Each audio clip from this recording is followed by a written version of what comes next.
In the near future, a massive solar flare destroys the ozone layer and causes Earth to become an uninhabitable wasteland. Extreme weather events happen all over the world, and all life gets scorched by the sun's ultraviolet rays if they don't stay in the shadows. 15 years after the flare, engineer Finch is out with his robot partner Dewey to look for supplies. To survive the UV rays, he wears a special suit that protects his whole body and warns him when radiation levels are extra high. While Finch sings a little tune, the duo goes around the store picking up anything they can find, including dog food. There are tons of bodies on the floor, but they just ignore them. Once they're done, Finch marks the building so that in the future he knows he's already empty. Afterward, Finch gets on a truck and uses the map he's been marking down to drive through an abandoned town that is now covered in sand. There aren't any people around, so Finch doesn't mind just pushing cars away with the truck. Suddenly, Finch's stoop warns him of a giant storm approaching, so he tries to drive away as fast as possible. After bumping against a bunch of cars, he takes and escapes from the city just in time. Soon he reaches his underground laboratory, which used to be the space energy company he worked for. The storm is getting closer, but Finch drags Dewey away and moves fast to enter the building before they get blown away. Once they're safe, Finch deeply cleans his suit and Dewey, and then he takes a shower. Suddenly he starts coughing, revealing that he's slowly dying because of all the radiation he's been exposed to. After everything is safely cleaned, Finch enters the area he's transformed into an apartment and is warmly welcomed by his dog Goodyear. After they share lots of hugs and kisses, Goodyear eats the dog food Finch fell, but Finch himself only has a drink because his supplies are running low.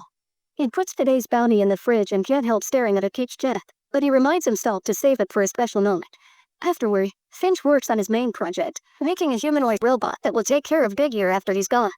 A robot arm grabs all the books from the library and feeds them into a scan, which uploads all the knowledge into a database Finch will use for the robot's mind. He only causes his work to throw a ball for Goodyear, who happily brings it back for more. Later in the evening, Finch reads a book about radiation and gets upset when he realizes how little time he has left. Instead of sleeping, he decides to continue working on the robot to finish it before it's too late. He's almost done with the head and he's missing eyes, so he takes Dewey's and promises to replace them later. When he activates the robot, it's not capable of speaking, but it can nod when Finch asks questions. Finch is incredibly excited and immediately works on fixing the speech issue, which allows the robot to finally talk and causes Goodyear to bark at it. The robot chooses the name Jeff and proves he knows lots of random tags from the books Finch gave, but he also must obey the directives Finch has programmed for it, like no harming humans. The most important one is the fourth directive, which says he must protect Goodyear after Finch is gone. Suddenly, the power goes out in the building. Finch has to go outside to get the wind turbine working again while Jeff tries to chat with Goodyear, but the dog just pees on Jeff's legs. At that moment, Finch notices an enormous storm approaching, so he rushes back inside and connects Jeff to the weather stage. It turns out that 4 different storms will be coming in the next 24 hours and collide into a superstorm that will last around 40 days. There's no way they can survive such a disaster, so Finch decides they have to leave as soon as possible. While finally eating his canned peaches and ignoring his bleeding nose, he looks at his map and notices their only chance is to head west to San Francisco. Then he finishes building just full body and increases the transfer rate, which isn't ideal because the data will only be at 72% at they're out of time. The robot body gets connected to the head and Jeff successfully stands up. Finch proceeds to teach him how to walk, which causes Goodyear to bark more. There's a bit of falling, but soon Jeff gets the hang of it. Afterward, Finch packs everything that they need but also brings along his collection of postcards. Dewey keeps bumping into stuff, so Finch uses a security camera to give him new eyes. Then the group gets on an RV and finally takes off. During the trip, they watch how every place around them is a desert now, and Finch tells them about the days of wildflowers and beaks. Jeff has a loose piece inside its head, so when they eventually reach a new town, Finch makes the stop to repair it. While Finch works, Jeff looks at the postcard collection and notices that Finch keeps the San Francisco one on a special spot, which apparently was sent by his uncle. Jeff likes the Sydney postcard and wants to go there, but since it's too far, he agrees to be decided about seeing the Golden Gate instead. Once repairs are done, Finch announces they'll go out to look for supplies, and Dewey is disappointed to learn Finch will be taking Jeff this time. As they walk down the street, Finch teaches Jeff all the basics of scavenging, and eventually they find a movie theater. The door is locked with a chain, but luckily Jeff is so strong that he can just pull the door off. Inside, Jeff is amazed to see himself in the mirror for the first time, and Finch is excited to find a bag of popcorn. He takes it outside and opens it to show Jeff that the sun is so strong that it pops all the corn in seconds. Their little moment of fun is interrupted when they notice the storm approaching. They immediately return to the RV and get out of the city, but the storm is about to catch up to them. Their only choice is to find shelter, so Finch gets Jeff to help him tie the RV down with wires. Finch gets tired quickly because of his illness. This just sends him back inside while he finishes the job. Goodyear is sent into a cabinet and Finch covers all the windows before calling for Jeff, who puts down the last wire and runs into the RV right before the storm hits the vehicle. The RV shakes like crazy when it gets hit by the storm, and Finch and Jeff do their best to hold onto the furniture while all the wires begin to snap one by one until only one remains. After several minutes of shaking, the storm goes away and a group comes out. Finch notices the last standing wire was the one Jeff put down with his brake strength, but he also discovers a tire has been destroyed. They do have a spare tire, and Jeff can just use his strength to lift the RV for Finch to change. The bird spends the night on its spot to rest in peace, and the next morning, they open the solar panels to keep going. Jeff barks back at Goodyear thinking he can learn dog language, so Finch explains to him that it will take time for Goodyear to trust it. Later, while they're on the road again, Jeff asks where exactly is trust. Finch doesn't know how to explain something so complicated, so instead he shares a story. At his first job, he was put in a team of bad workers to finish a project. Finch solved the software problem all by himself, but later he credited the whole team, lacking of trust. However, Jeff doesn't understand the story, saying Finch's problem was precisely that he hadn't trusted them. The conversation is interrupted when Finch starts coughing like crazy, so he stops at a restaurant by the road jam for break. He parks the RV next to the entrance for shade and rushes into the restaurant without the suit, only to start coughing blood. Suddenly he hears some barking and discovers Goodyear refuses to be taken out by Jeff, so Finch has to grab the leash and bring the dog into the restaurant with him after telling Jeff to guard the RV. While Finch tries to have a cute moment like Goodyear, Jeff tries to learn how to use the RV. He manages to play some music and then he tries to drive it, only to accidentally hit a car. Finch notices this and rushes outside, so Goodyear follows him and almost steps under the sun. Luckily, Finch stops him just in time. Then Finch scolds Jeff for his actions and makes him bring the RV back, but Jeff ends up hitting the restaurant's collar. Furious, Finch puts his hand under the sunlight for a few seconds to prove how badly it burns. He also yells at Jeff, asking him to grow up and reminding him that his priority is to take care of Dunya. After returning to the road, Finch notices Jeff is down to quiet, so he decides to give him a chance and teach him to drive properly. At first, Jeff is quite clumsy and bumps against some rocky formations, but soon he gets the hang of it and drives confidently. When night falls, they stop to camp and watch the northern lights, which now can be seen easily because there's no ozone layer. Jeff wonders why they don't drive at night, so Finch explains it's dangerous because starving people attacks in the shadows. The next morning, Jeff hears Goodyear bark and rushes to check on Finch, who is throwing up and shivering a lot. Jeff takes care of him and leaves him to rest while he continues to drive. Eventually, they make it to another city, so Jeff asks Goodyear to stay with Finch while he and Dewey go out to scavenge. They enter a hospital and look around, but there isn't much, so Jeff asks Dewey to guard the entrance while he searches upstairs. Neither of them notices someone watching from the shadows. Jeff manages to find some medicine in his jacket that he decides to put on.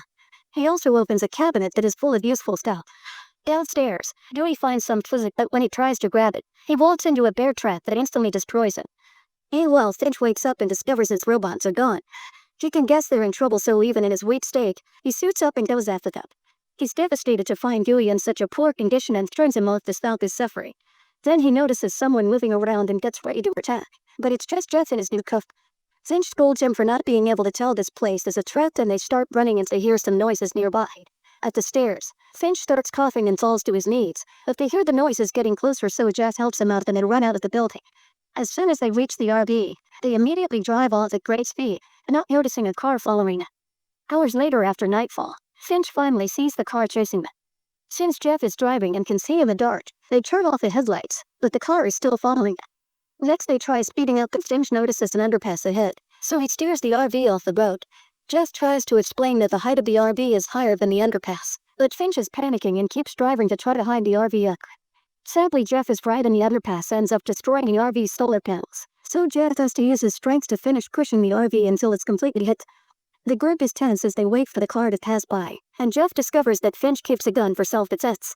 Thankfully, the car goes away and Finch comes out to see the damage, blaming himself for it. Since he can't repair it, he's sure they won't reach San Francisco, and when Jeff tries to comfort him, Finch snaps and yells at him. Jeff doesn't give up and follows Finch into the RV to tell him he believes it, causing Finch to reply with the story. After the solar flare happened, people were just learning how to survive. Finch had entered a supermarket and only found a bag of noodles, but soon he saw a mother and daughter with a cart full of stuff. The girl had a gun in her hand, and the mother kept reminding her to shoot if she saw anyone. Scared of being shot, Finch stayed hidden. At that moment, a crazy guy with a shotgun showed up and asked for the duo's things, so the mother tried to defend herself. In the middle of the struggle, the man fired multiple times, and by the time Finch came out, both mother and daughter were dead. However, he heard a noise and checked the girl's backpack, only to find a terrified little puppy. That day Finch adopted Goodyear and promised to protect him at any cost. It's also the day he learned not to trust anyone. The next morning, Finch rests while Jeff continues to drive. Jeff also checks the postcards and discovers the San Francisco one is signed by Dad, not Uncle, and all the others have nothing on the back. Suddenly the computer announces the UV isn't critical here, and the RV hits a butterfly. Confused, Jeff stops the vehicle and awakens Finch to show him what happened. Shocked, Finch puts his hand out, but it doesn't burn. He immediately comes outside and excitedly gets to finally enjoy the warmth of the sun again. He's also surprised to find more butterflies and even a flower nearby. Hours later, as they continue traveling, they see lots of plants growing in the area. To celebrate, Finch puts on his nice suit but stops the RV to have a picnic under the sun. Jeff confesses that last night he saw the group at the bridge, which excited Finch because it means Jeff is dreaming.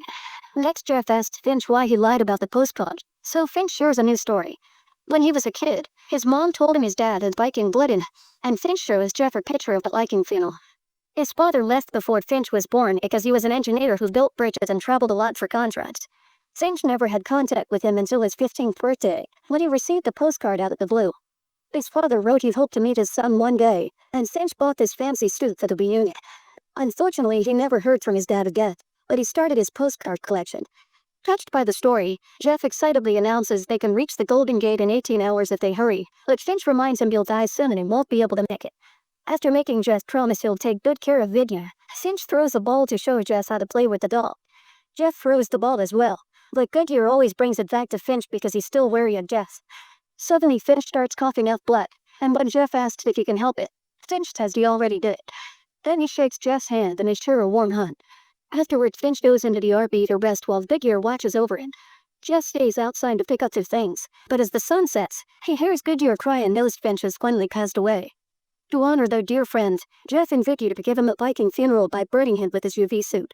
At first, Jeff feels lost and he doesn't know what to do, but soon he remembers his promise to take care of his dog. He feeds Goodyear, then plays fetch with him, and for the first time, Goodyear brings the ball back to Jeff. Playing together allows them to bond, and Goodyear even hugs Jeff. Afterward, they take off again, determined to finish their journey. When they finally arrive at San Francisco, Jeff puts up a memorial for Finch and then he goes to see the Golden Gate with Goodyear. He's amazed by its beauty, but he's more surprised by all the messages left by people for their loved ones to let them know where to find them. Seeing there are more survivors, Jeff tells Goodyear they should find them, so he hangs up the postcard with a drawing of them and then leaves with the dog, ready to start a new life.